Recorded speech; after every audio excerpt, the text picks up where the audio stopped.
A Web Rádio SBIM Saúde e Longevidade recebe agora Miriam Moura, enfermeira formada em saúde pública, ex-coordenadora do Programa Nacional de Imunizações, membro da Comissão de Revisão de Calendários e Consensos da Sociedade Brasileira de Imunizações. Miriam, seja muito bem-vinda.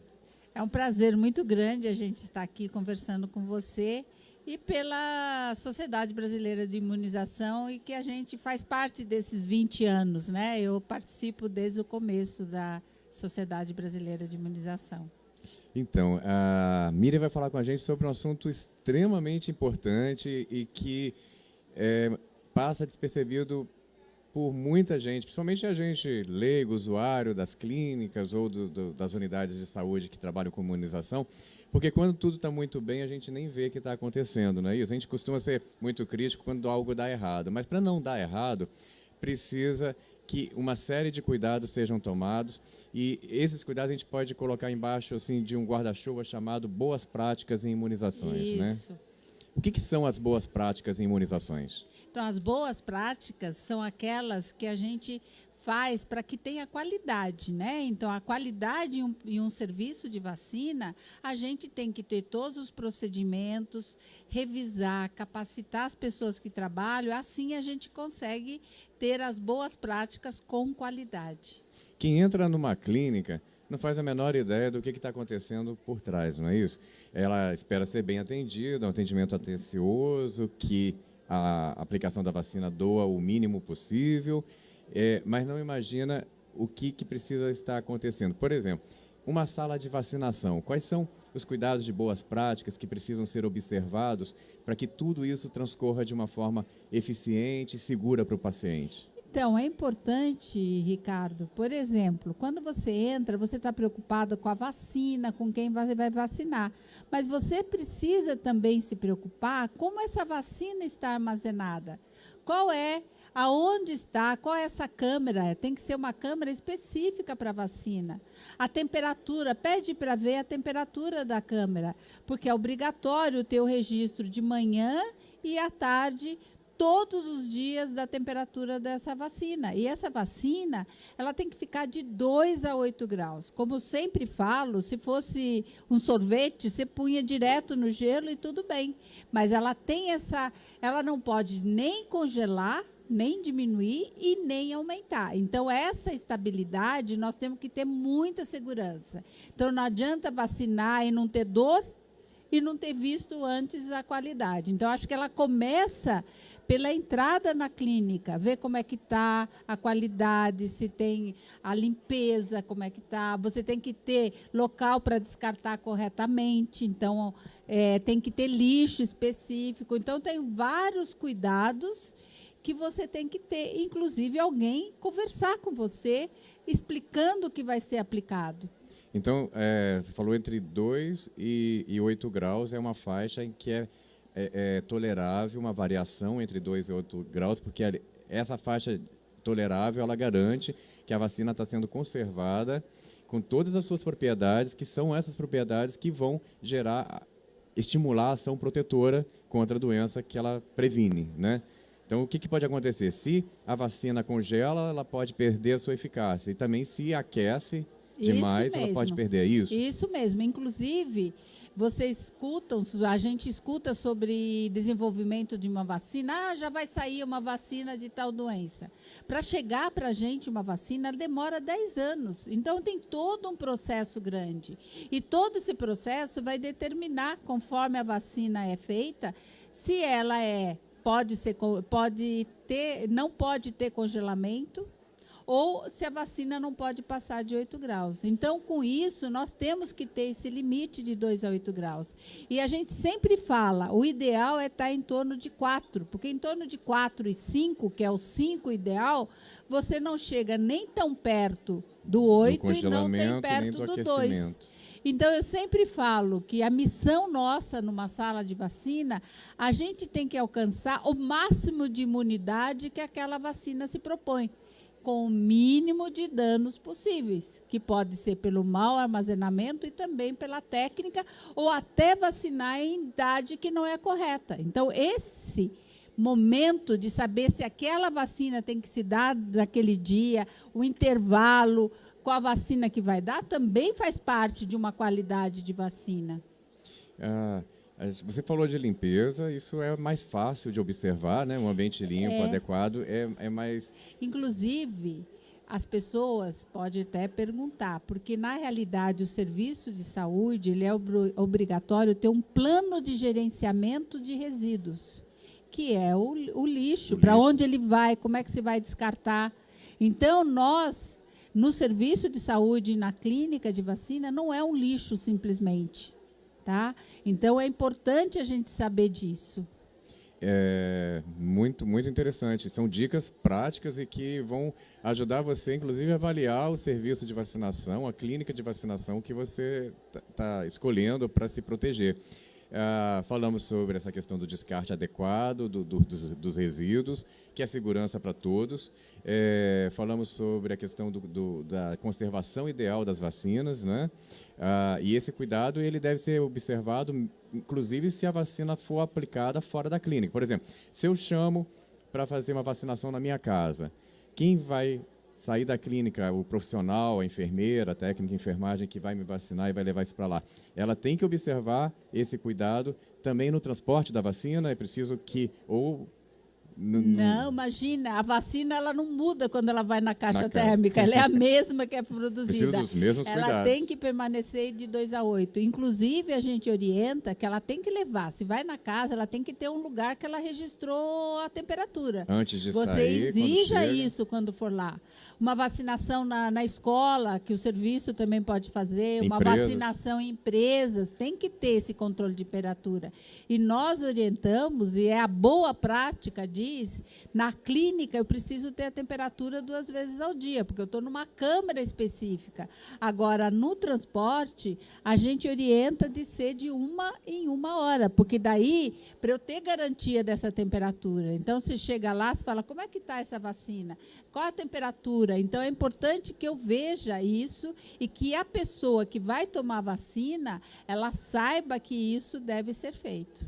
Olha que interessante. Então, você, cliente, você que está buscando a prevenção, que está consciente da importância da vacinação, que quer se proteger, sabia que tem todos esses cuidados que você pode ficar atento para garantir ainda mais a eficácia da vacinação? Muito, muito interessante. Então, quando sai a vacina da clínica, de qualquer lugar, para ir para uma vacinação escola, casa, esses cuidados têm que ser mantidos e você pode questionar onde é que está o mapa de temperatura, isso, né? Isso. Quando eu entro numa sala de vacinação, é fácil ver os locais, os refrigeradores onde estão acondicionadas as vacinas, eles têm um termômetro que monitora essa temperatura. As clínicas de vacina, na realidade, a câmara de vacina deve ficar na sala que está aplicando a vacina, o ideal. Mas se ela não estiver dentro do local de aplicação, próximo, tem que ter essa leitura. E hoje, com a exigência da vigilância sanitária e do PNI, que tem que ter uma câmara específica de vacina, as câmaras específicas de vacina, elas têm um termômetro que registra essa vacina constantemente, essa temperatura. Então, por isso que a exigência do Programa Nacional de Imunização hoje é que todas as geladeiras que se tem em vacinação, elas sejam mudadas para uma câmara específica de vacina.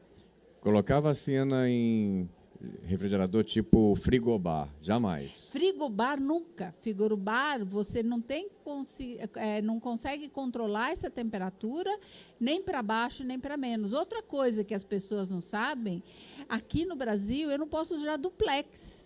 É muito fácil falar, eu tenho gelo em cima e a vacina embaixo. Só que o duplex, ele pode congelar. Porque, de repente, ele faz o de gelo, você pode congelar. E hoje, por que antes tinha? Então, o pessoal pensa, antes tinha, então a minha vacina não deu certo. É que as geladeiras atuais, elas quase todas são duplex. Né? Você não tem geladeira sem ser duplex. E as geladeiras domésticas, elas não têm esse controle de temperatura tão eficiente. E depois que foi tirado o gás CFC, que porque por causa poluente. da poluente, ele diminuiu a estabilidade. Então, você, dona de casa, você pode saber, ou você que trabalha, ou você tem uma geladeira, de repente a gelatina congela, a verdura fica queimada. Por quê? Porque não tem uma estabilidade constante. Então, na vacina, eu não posso ter isso. A vacina é rigorosamente de 2 a 8 graus e o ideal em torno de 5. Existe acho que a gente poderia chamar assim, de uma coreografia que o profissional da saúde que trabalha na assistência com a vacinação, ele acaba desenvolvendo, né? Isso faz parte também das boas práticas, que são aqueles procedimentos, né? Desde a hora que eu recebo alguém na sala de vacinação, ao momento certo de tirar a vacina do refrigerador, posso chamar de refrigerador, pode, né? Do refrigerador, o preparo dessa vacina, quando eu tiro. Fala um pouquinho sobre isso, porque eu acho que é importante quem está nos ouvindo também saber que são elementos, são situações que ele deve ficar atento e observar, né? Por exemplo, vocês prestam atenção se foi apresentado a você o lote da vacina, a validade da vacina, o profissional da saúde que está atendendo, ele deve cumprir essa coreografia, não é isso? Esse cantar, ele fala e dança ao mesmo tempo, né? É uma coreografia. Por quê? Como é que começa isso? Como é que começa? Então, você foi atendida, você tem uma vacina a ser tomada. Na sala de vacina, algumas vezes a pessoa chama espelho, né? O que você falou e que vai ser aplicado, você tem que estar isso na mão. O serviço público, a ficha que você tem a caderneta, você tem que saber o que vai aplicar. Então, a primeira coisa, chamar o nome correto. Porque tem crianças com nomes iguais. Então, eu tenho que chamar, não Pedro. João, não Pedro, eu tenho que chamar o nome completo. E assim mesmo, algumas vezes, você pode confundir. Então, porque tem nomes iguais. Então, esse é um cuidado. Eu posso vacinar errado, né? Esse é um primeiro cuidado. Lembrando que todos nós somos seres humanos, passíveis de erro, apesar de todo o cuidado que se pode tomar.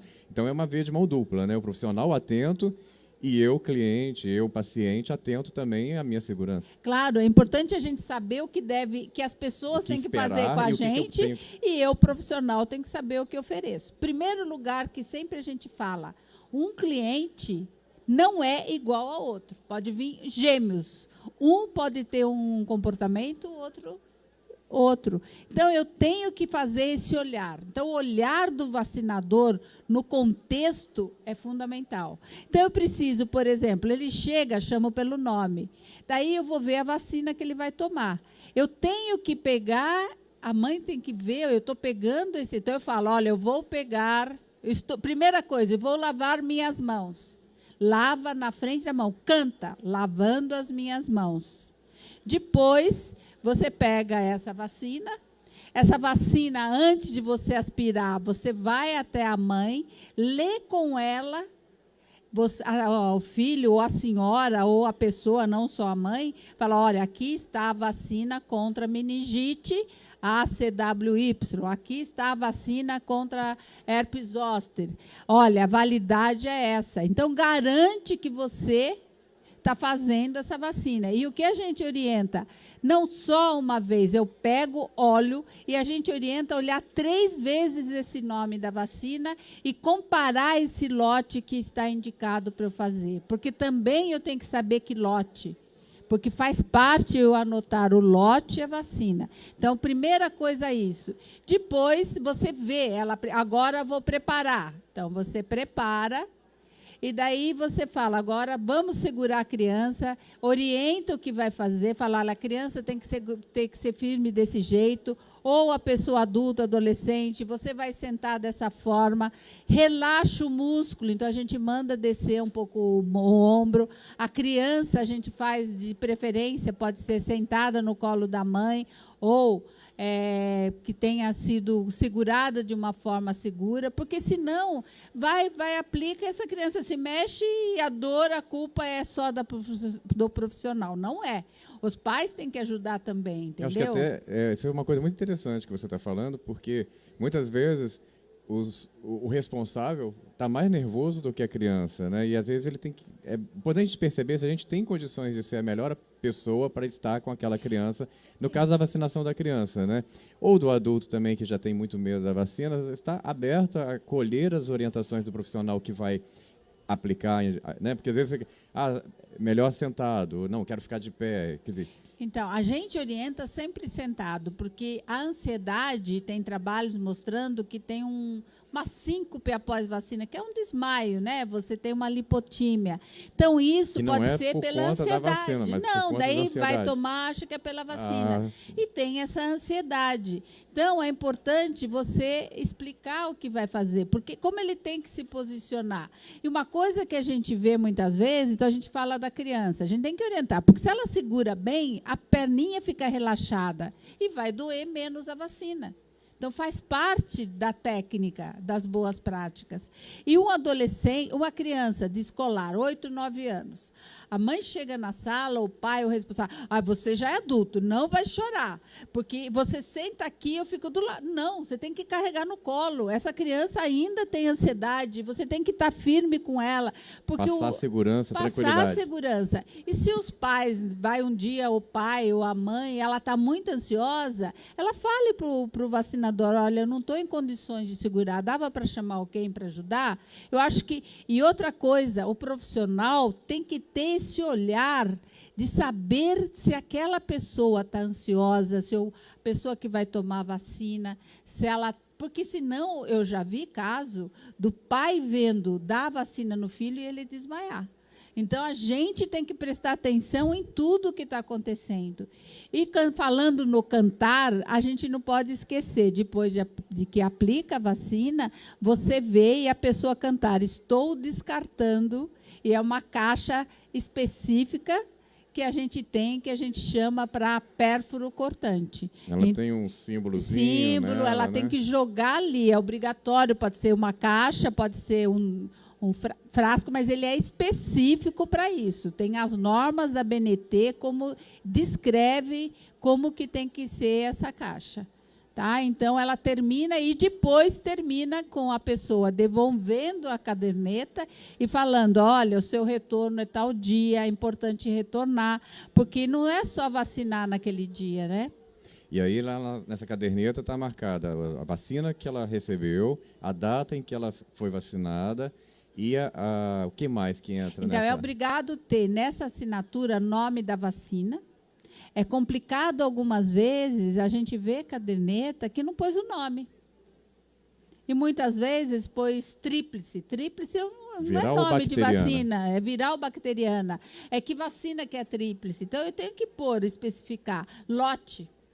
É obrigatório ter lote. É porque é através do lote que se faz o rastreamento na necessidade de qualquer investigação posterior. Outra coisa, eu tenho que ter o nome do vacinador, eu tenho que ter o conselho regional desse vacinador. Né? Hoje, quem aplica vacina é um técnico de enfermagem, ou enfermeiro, ou pode ser o médico mesmo aplicando, ou hoje também tem farmacêutico, mas na maioria é técnico e enfermeiro. Eu tenho que ter esse profissional registrado no conselho de classe. Eu tenho que ter a assinatura desse profissional. Ele é responsável por aquele ato. Daí você vai embora com a data, a lápis de quando você deve voltar. Daí, né, Miriam, eu acho que a gente pode pensar o seguinte, a importância desse profissional que tem que estar com seu registro profissional registrado e tudo, mas a importância dele ter qualificação para a aplicação da vacina, né? Porque muita gente acha que aplicar vacina é aplicar uma injeção. Vacina é uma agulhazinha, sem dúvida, igual a outras injeções. Mas a forma como eu faço isso influencia no resultado? Claro, porque assim, hoje a formação dos profissionais, claro que ele sai aprendendo a fazer injeção, mas hoje o profissional técnico de enfermagem, quando ele vai para um hospital, ele a maioria é medicamento endovenoso, né? Então, você não tem essa prática. Que vai para a veia. Outra. E tem poucas injeções, mas mesmo fazendo vacina, são quantidades diferentes. Na realidade, você tem que ter todo esse cuidado do armazenamento, a idade que vai tomar, o intervalo. Então, tem que ter local de aplicação adequado, a importância de como faz, a técnica, porque a vacina, medicamento, ele vai, toma pode estar morrendo com muita febre, a mãe está nervosa, dá aquele medicamento, aquele antitérmico, a criança passa a dor, é isso que ela queria, passa a febre. Agora, a vacina, ela tem que saber que ela está vacinando hoje para ficar protegida para o resto da vida. Então, ela tem que ter a consciência da importância de todas essas coisas para que a vacina seja realmente efetiva, que a gente fala, que ela realmente eu esteja imunizando e não só aplicando uma vacina. Então, a imunização é uma coisa que nós precisamos capacitar. As pessoas têm que entender. Calendário vacinal não é fácil, gente. Por mais que eu tenha experiência, 38 anos trabalhando com vacina, cada caderneta que eu pego, eu tenho que olhar com atenção. Cada pessoa que vem ser vacinada é diferente da que eu atendi ontem, que eu vou atender depois. Então, a gente tem que ter consciência e capacitação tem que ser constante. Faz parte das boas práticas, das listas, da capacitação constante de um profissional que trabalha no serviço de saúde. E hoje a gente falando aqui da vacina. Então, a gente vê que é bastante complexo, né? Não é fácil. Não é fácil. Eu, com esse tempo de trabalho, ainda estudo. Ontem eu dei aula com artigos que eu aprendi na semana passada. Então, é um mundo em evolução, né? Isso que é o bom de trabalhar com a vacina. Hoje, amanhã tem mais coisas, sempre tem coisas novas. E, Miriam, então, a gente fica muito claro que o resultado, como você estava falando, final, que é a proteção, é você saber que você está protegido contra uma determinada infecção. Ele depende, desde lá, a qualidade da vacina na hora da fabricação, e isso é garantido por um processo de pesquisa científica que antecede o desenvolvimento da vacina, né? Depois o desenvolvimento em si, pelos laboratórios, depois a certificação desses processos pelos órgãos regulatórios de cada país. No Brasil, a gente tem a Agência Nacional de Vigilância Sanitária, que revê esses estudos todos, não é isso? Depois isso chega até a clínica, garantido por um rigoroso processo de manutenção da qualidade, desde a hora que sai da fábrica até a hora que vai para a clínica. Entra na clínica, não adianta eu receber do laboratório que manteve todo esse controle de qualidade e vacilar na hora de guardar a minha vacina lá no refrigerador, né? Então, mantenha a temperatura. Mas também não adianta eu fazer tudo isso e, na hora de aplicar, eu não seguir os procedimentos corretos que vão depender também de cada pessoa, né? Ou seja, se eu estou vacinando uma criança, um adulto, um idoso, o tipo de vacina que está sendo usada, a região anatômica onde ela vai ser aplicada. Esse olhar é fundamental. O olhar para aquela pessoa. E depois, esse resultado de proteção que a gente quer e que a gente não vê, porque o que acontece? Isso que eu falo é subjetivo. A gente sabe quando fica doente, né? Mas quando você não fica doente, cumpriu, né? Vacinei, fiquei protegido, não estou doente, está todo mundo satisfeito. Mas para obter esse resultado é preciso observar todos esses cuidados, né? Nossa, é muita coisa, né? Muita coisa. Inclusive, eu falo bastante isso. E a gente viu na queda das coberturas. Quando eu comecei a trabalhar, eu via difteria que a gente tinha que trabalhar de sábado e domingo. E hoje, quem sabe o que é difteria? Então, eu falo para a mãe, olha, vai proteger contra tétano, difteria e coqueluche. A mãe fala, mas vai doer, eu não quero dar essa vacina. Na realidade, é subjetivo uma vacina. Quando eu estou aplicando, eu estou falando de que vai proteger de uma doença que não está circulando. E a gente sabe que quando cai a cobertura, começa a ter casos. Como já estava tendo casos aqui, alguns casos teve aqui no Brasil, mas vindo de outros países, de difteria, como foi o sarampo. Por que o sarampo voltou? Não é porque mudou. Voltou porque as pessoas deixaram de ser vacinadas. Então, é fundamental, não adianta eu pensar que a vacina tem outros problemas. Não, a vacina controlou as doenças infecto-contagiosas. Nós não temos sarampo, difteria, tétano. Quem viu tétano? Quando eu estudei, tinha enfermaria, UTI de casos de tétano. Não tem tétano porque aumentou a vacinação, a cobertura. Então, esse subjetivo é que a gente tem que entender. Nós, profissionais, nós temos que passar essa informação também para os pais, para as pessoas que vão ser vacinadas. Outra coisa que é subjetiva e que, enfim, é a dor, né? A dor, eu gosto de falar disso. Pois é, eu queria entrar nesse aspecto agora, que faz parte também dos cuidados de boas práticas, adotar medidas que possam minimizar, já que dor é uma questão muito subjetiva, a gente sabe que o medo aumenta a dor, não é isso? A tensão faz, a ansiedade faz doer mais. Não é que vai doer mais, mas o seu estado emocional faz com que você perceba aquele ato com uma decodificação de muito mais dor, muitas vezes, do que acontece. Eu tenho meu filho, né, como toda criança, sempre esperneou para vacinar, não podia ver agulha.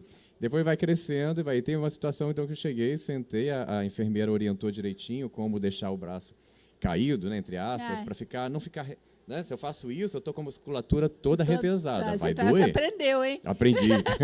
O filho, meu já está com 11 anos, foram muitos anos de aprendizado. E foi e aí eu coloquei ele no meu colo, eu lembro disso, e fiquei muito emocionado depois, porque ele acolheu as minhas orientações seguidas, as orientações que eu segui, dadas pela profissional de enfermagem, e então ele no meu colo, segurando aqui, eu falei, filho, ensinei para ele, porque às vezes para a criança a gente fala, mas a criança nunca passou por aquela experiência, ela fala, relaxa. Como é que é relaxar para uma criança? Era importante dar exemplo, então eu dei exemplo, ó, tá vendo? Assim tá duro, ó, toca aqui, assim não tá. E aí ele aprendeu como é que era relaxar, enfim. E no final, depois que a gente desceu, saiu da clínica, foi tudo bem, aí ele parou e falou assim, pai, obrigado pela força, tá? Não doeu de verdade, não doeu mesmo. Então foi muito legal. E essas técnicas para minimizar a dor, elas fazem parte das boas práticas, né? Fala um pouquinho sobre isso. Então, é possível minimizar a dor? Claro, tem, inclusive, em vários manuais, tanto do CDC, ou Red Book, que é um livro texto dos Estados Unidos, da Academia de Pediatria, temos vários trabalhos, Austrália, Inglaterra, todos citando as técnicas para diminuir a dor. E a gente trabalha com isso já há bastante tempo e realmente ela diminui. E os pais, muitas vezes, as mães, querem assim, surgiu um aparelhinho para diminuir a dor.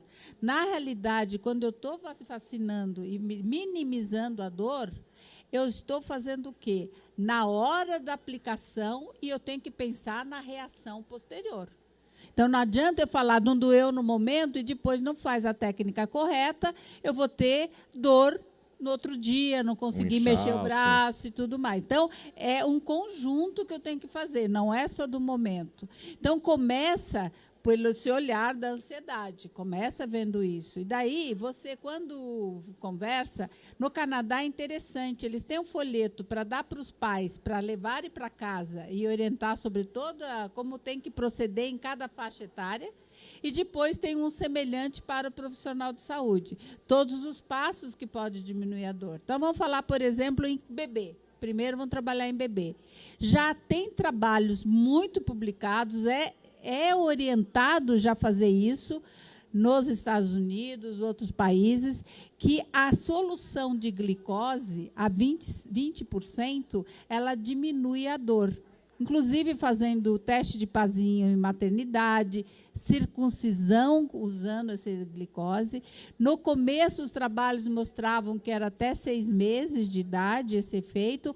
Hoje, a gente vê, e eu vi no último manual do CDC, que já vai até 1 ano de idade você podendo oferecer uma glicose. É só para aquele momento. Mas também os trabalhos recentes, que é interessante, a vacina de rotavírus, ela é líquida e tem 20% de glicose. Então, você dando essa vacina antes e aguardando em torno de 2 minutos, que é quando você vai preparar outra, você tem o efeito da rotavírus diminuindo a dor em bebê.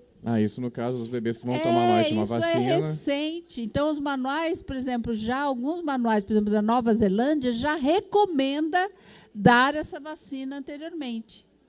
E eu dava aula, falava, massa, quando toma rotavírus não chora tanto. Então, é trabalho científico mostrando isso. Outra coisa, a amamentação. Não é aparelho que eu preciso comprar, não é nada disso, é a amamentação. A amamentação, você faz, ela diminui a dor, ela relaxa. Então, assim, as mães têm que estar conscientes disso, não tem perigo. Mães que deram a vacina amamentando, eu já vacinei criança até 1 ano de idade, tem enfermeira, médica que já fez isso, criança não fica ansiosa, não chora depois, porque ela não teve esse trauma, entendeu? Então, a amamentação é fundamental. O que se fala é fazer antes, durante e depois. Se não conseguir fazer durante a amamentação, você, logo após, tem um lugar para amamentar. E é isso que a gente orienta. Termina, faz a amamentação. Tá? Isso, então, a amamentação diminui a dor. Outra coisa, o relaxamento desse músculo. Então, eu estou tensa, eu tenho dor muscular, não tenho? Eu carrego um peso, não tenho dor muscular. Imagina eu vacinar, que tem que ser intramuscular profunda, algumas vacinas, como hepatite B, raiva, que não protege se ela vier para o subcutâneo, que é para a gordurinha, então o músculo é mais perto do osso. O que acontece? Eu tenho, então, que relaxar. Relaxa quando você cai o ombro, como você falou, você já sabe, né, que assim você fica bem mais relaxado. A perninha do bebê, se ela está apoiada no colo da mãe, então, como relaxa o músculo? Ele não tem nenhuma força nele. Então, quando ele solta o peso no colo da mãe, ele também está relaxado. Né? Se alguém quiser pôr uma perna em cima da outra, você vai ver que está relaxado. Ou, se for dar deitada, você dobrar essa perna de uma forma relaxada. Mas não é só dobrar e dar, porque dobrar pode tensionar também. Então, você tem que ver essa questão. Outra coisa, eu fazer com a agulha correta. Fazer outra coisa que a gente chama é a técnica em Z, é puxar esse subcutâneo. Então, eu puxo esse subcutâneo, eu estico a pele. O que faz? Ele vai dar lá no músculo. E eu, logo em seguida, eu tenho que comprimir, porque eu não retorno à lei da física. Ação e reação. Se eu aplico, ele volta. Então, se eu comprimo, eu deixo que ele fique lá no subcutâneo, lá no intramuscular. Quando que eu tenho nódulo, na maioria das vezes? Algumas vezes pode ser pela vacina, mas muitas vezes pode ser porque ele retornou para a gordura. E a gordura vai reagir, porque essa vacina, ela tem uma substância que a gente chama de adjuvante, que é para melhorar a proteção, e que ela tem que ser feita no músculo. Agulha longa não dói, porque agulha longa é para ser no músculo. Lá no músculo não vai doer. Então, muitas vezes, querem agulha curtinha, e não é. Agulha longa, agulha curtinha é para dar no gordura, no subcutâneo. Daí, agulha curta. Agora, no músculo tem que ser uma agulha mais longa. Outra coisa, não posso preparar uma vacina na frente da criança. Eu tenho que preparar, não pode fazer tortura chinesa. Meu Deus, vai aqui chinesa, os chineses vão ficar bravos comigo. Mas não é, não posso fazer uma tortura de ficar fazendo isso. Então, são várias coisas, mas começa tudo em casa. Desde que está saindo de casa. Comece antes com... você falando, olha, vai tomar vacina, é proteger você, é para o seu bem, orientar, usar como uma coisa positiva. Quando for vacinar, fala que depois vai passear com ele, vai no parque, faz uma atividade recreativa para melhorar, entendeu? E outra coisa, não é que não vai, a gente não pode mentir que não vai doer, mas a gente vai fazer o melhor possível. Então, não adianta eu pôr um aparelhinho lá que diz que vai diminuir a dor, pôr o óculos, e se eu não faço a técnica. Então, eu sou a favor das melhores técnicas, procedimentos seguros, que isso são boas práticas. A técnica é que vai dizer tudo que deve ter numa vacina. Então, boas práticas não é aplicar vacina. Boas práticas é um conjunto de procedimentos. Muito interessante. Aproveitando... Não falei do adulto, esqueci. Isso, é. Era o que você ia perguntar? Também. Então, adulto, a gente tem o relaxamento, que é fundamental, e tem um trabalho, por exemplo, tem uma questão que as pessoas usam por aparelhinho e tal, que chama comporta da dor. O que é comporta da dor? É quando eu tenho um estímulo de dor ou de pressão no local, eu desvio essa dor, ela vai para cá, e onde eu aplico, eu não vou ter a dor. Então, esses aparelhinhos é porque pressiona naquele lugar, ou que vai tremer, mas se eu fizer em cima de onde eu vou aplicar, eu não vou aplicar direito, depois vai doer lá em casa. Então, o que é a pressão? Então, eu posso fazer sem gastar dinheiro. No Canadá, é interessante, sabe o que eles fazem? Eles orientam a criança de 4 anos ou a mais, você orientar a mãe a fazer uma pressão aqui, ou aqui, que a criança volta, desvia essa atenção para esse local e a dor vai diminuir. Então, eu faço também, se você vai tomar uma vacina, você pode fazer isso. Você é adulto, você adolescente. Pode, e você vai ter. O que tem um trabalho recente feito com estudantes, fizeram numa universidade com os estudantes, fazendo o quê? Acho que era a Universidade de Enfermagem. Eu tenho trabalho. O que eles fizeram? Eles fizeram o quê? No adulto, o relaxamento, tudo, e essa pressão por 10 segundos no local onde ia aplicar. E isso foi efetivo para diminuir a dor. Tem um aparelhinho que pode dar um gelinho no local, eu não posso usar em criança que pode queimar, mas que também diminui a dor. Então, para medos extremos, eu posso usar alguns métodos que pode ajudar, que é o gelo, até a pomadinha, mas tem que ter no local correto, 1 hora antes, senão não vai adiantar.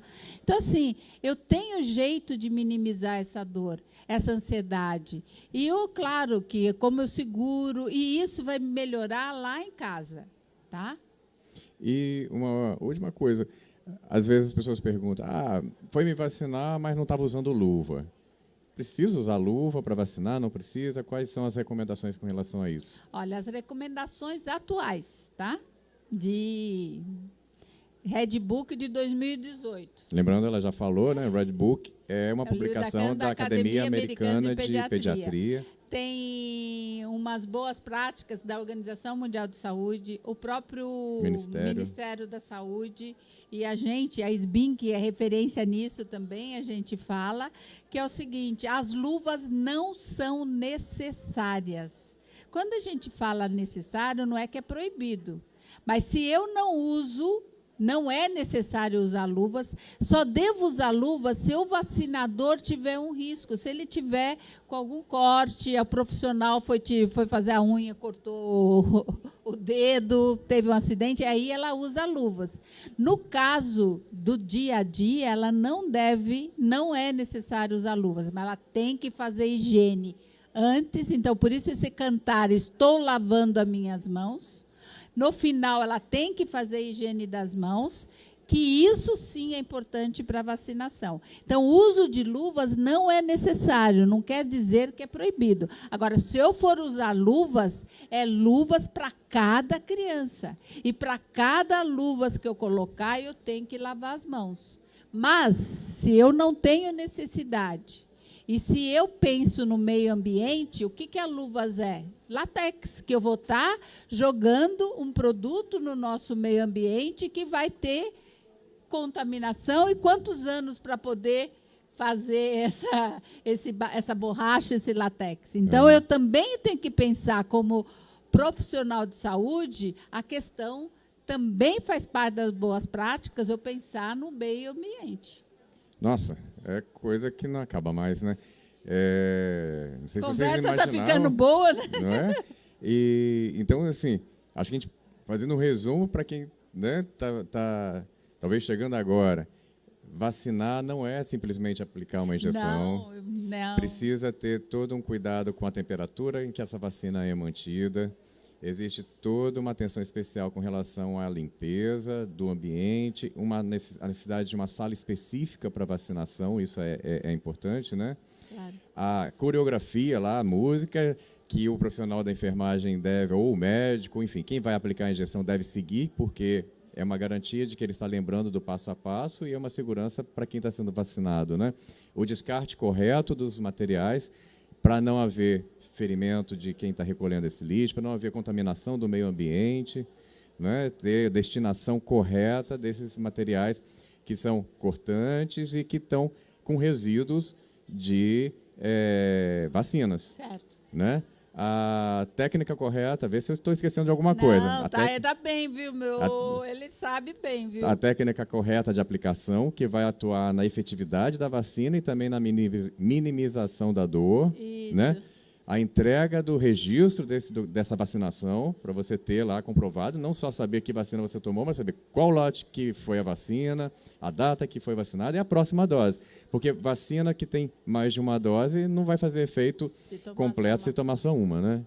Isso, e tem que fazer... E o registro dessas informações, né, no lote, sistema. com tudo no sistema, e hoje, no próprio serviço público, a gente chama o sistema informatizado do PNI, né, que tem que ser tudo, não mais só manual. Então, hoje, o próprio Brasil, no sistema público, está introduzindo essa informação por meio eletrônico, que é super importante, e a gente tem que saber tudo isso, esse contexto começa também lá, né? Eu fazer o ato de vacinação como um ato bom e não fazer um ato, você vai tomar injeção, olha, se você não comer, porque fala, vai tomar vacina, não sabe por que a criança berra. Porque eu vi há pouco tempo, olha só, aqui você vai tomar uma injeção, eu vi no Facebook, aqui duas injeções, olha, se você não comer, vai tomar uma injeção. Então, eu não posso fazer isso, eu tenho que fazer o ato da vacinação,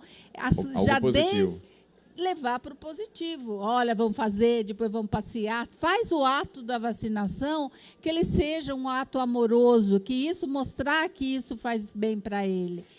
Isso é boas práticas, né? E outra coisa, tudo isso que eu falei da técnica, a gente tem que ter na sala de vacina procedimentos, que são os POPs, procedimento operacional padrão, que antes se chamava rotina. Então, eu tenho que fazer procedimento, é um documento que vai ficar na clínica e que vai falar, eu faço isso, abro o frasco assim. Então, a gente chama de POPs. Isso é boas práticas. Então, boas práticas em vacinação é a gente ter toda essa qualidade no serviço de vacinação. Então, a aplicação não é um ato, vacinação não é um ato de aplicar, é um ato completo, é uma vacinação, ele é as boas práticas. O Ricardo já aprendeu tudo, ele sabe até de cor. Opa, que bom. E aí, o nosso objetivo é que você também, que está acompanhando essa entrevista, se informe, aprenda todos esses dados. Para quê? Para que você possa avaliar se o serviço de vacinação que você está usando, ele está atuando da melhor forma possível, né? Claro, a gente Daí tem a que ver necessidade isso. de você... O serviço, tanto público, quanto ele privado. pode, eu não falei nada aqui que custa para um serviço público fazer. E o serviço privado, ele está ainda cobrando esse serviço, você tem que exigir essa qualidade, sim, do serviço. Então, acho que a gente tem que saber que as boas práticas fazem parte hoje da vida de quase todas as pessoas, em qualquer trabalho que faça, e na clínica nós queremos também as boas práticas. Ou seja, não basta ser enfermeiro, não basta ser médico, não basta ser farmacêutico, Não. é preciso estar qualificado para esta ação específica que é a vacinação e que requer muito cuidado e muito conhecimento, né, Miriam? A gente tem um canal pela SBIM, né, de perguntas. Sim, Daí, vocês tiverem alguma dúvida, né, eu acho que a gente aqui em pouco tempo falou, se vocês quiserem mais detalhes sobre isso, algum trabalho, vocês solicitem aqui, o Ricardo vai falar o canal da SBIM e a gente vai estar à disposição para estar conversando. Então, lembrando que a Sociedade Brasileira de Imunizações possui o site www.sb de bola e m de Maria, sbim.com.br. SBIM é a sigla de Sociedade Brasileira de Imunizações. Aqui, ó, fácil saber. Pode mostrar aqui, ó. E também temos o familia.sbim.org.br. Lá no Família SBIM você tem tudo sobre segurança das vacinas, sobre como as vacinas são produzidas, fala dessa questão toda de manutenção também. E como a Miriam bem lembrou, Está em dúvida, entra lá no nosso canal, escolhe lá falar com a SBIM, tem o Fale Conosco, envie seu e-mail, que será respondido pelos profissionais da diretoria e outros membros da Sociedade Brasileira de Imunizações, com muito prazer. E algumas vezes a gente coloca essas perguntas na revista, porque é importante não só quem perguntou, mas outras pessoas conheçam. A minha dúvida pode ser a dúvida do outro, né? Então, na revista da Sociedade Brasileira de Imunização, que fica também disponível no site, gratuitamente, a gente coloca essas perguntas e respostas. O site da SBIM está cheio de informação, cheio de publicações gratuitas para baixar, não tem desculpa. Se quer saber, quer fazer direitinho, quer aprender, quer saber o que você tem direito, passa lá, leia, e os profissionais baixe, fiquem sócios. E os profissionais da saúde que ajudem a gente, né, que se informem, se associem à SBIM para ter acesso a uma série de outros conteúdos, estes sim destinados exclusivamente a esses profissionais, e que são essenciais para a formação continuada, para estar em dia com o que há de novo, como a Miriam falou, tudo muda muito rápido, e a SBIM está sempre atenta para chegar logo com a informação mais recente, mais correta. Miriam, muito obrigado pela sua atenção, foi um prazer ter você aqui conosco na Web Rádio SBIM, Saúde e Longevidade. É um prazer, Ricardo, porque eu me entusiasmo se me deixar, porque esse é um assunto bem interessante, e é um assunto que está, assim, não vacina porque tem medo. Não é isso, né? A gente tem qualidade, as boas práticas. Medo a gente tem que ter de ficar doente, né? Isso. Então, foi muito bom conversar com vocês também, tá? Obrigado por você estar aqui. Obrigada.